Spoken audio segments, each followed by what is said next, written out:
Nous recevons les services civiques, donc 37 jeunes depuis le 1er septembre qui se sont investis dans les secteurs de l'environnement, accompagner nos aînés, mais aussi aller dans nos restaurations scolaires pour accompagner nos enfants et les employés sur la bonne gestion de ces restaurants scolaires, pour éviter les gaspillages, conseiller. Eux-mêmes, ils ont été formés, donc cette formation initiale-là, elle est essentielle. Et puis, avoir un service civique dans un parcours de jeunes, c'est vraiment prendre le temps de voir la société, comment se rendre utile, avant bien sûr des formations qui vont permettre ces jeunes de construire leur avenir. Et c'est un temps important qu'offre ce service civique.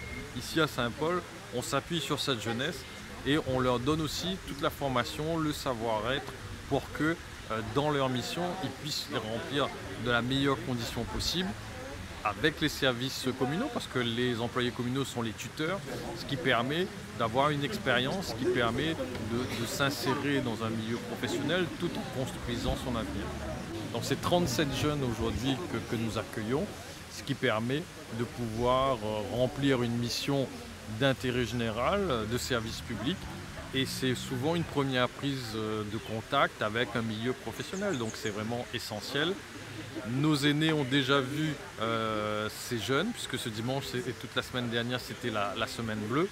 Eux-mêmes, ils ont été surpris de voir la considération que nos aînés peuvent avoir pour leur mission, et ça c'est vraiment important. Je suis en service civique dans le cadre de la solidarité. On est à la maison prévention santé, à la salle Néo. On a différentes missions. On a la caravane santé qui va plus être dans les écoles, au niveau de l'hygiène, des préventions. Ensuite, on a la maison de santé qui va plutôt être sur des événements comme le diabète, par rapport au diabète, les IST. Notre rôle, c'est d'accompagner les personnes âgées diabétiques, leur aider, venir en aide en mettant des activités en place, mais aussi en leur sortant de l'isolement, parce que généralement les personnes qui sont malades, ils n'ont pas forcément l'envie de partager ça, et ça leur permet de sortir de leurs habitudes de vie et justement de découvrir d'autres choses. Pour 8 mois, et du coup on a plusieurs événements.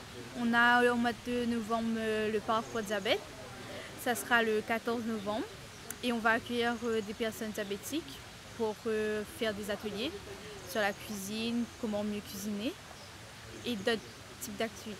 Et je suis au service civique. Ma mission, c'est ambassadrice de la pause méridienne. Du coup, on intervient dans les écoles élémentaires pendant 9 mois, 10 mois.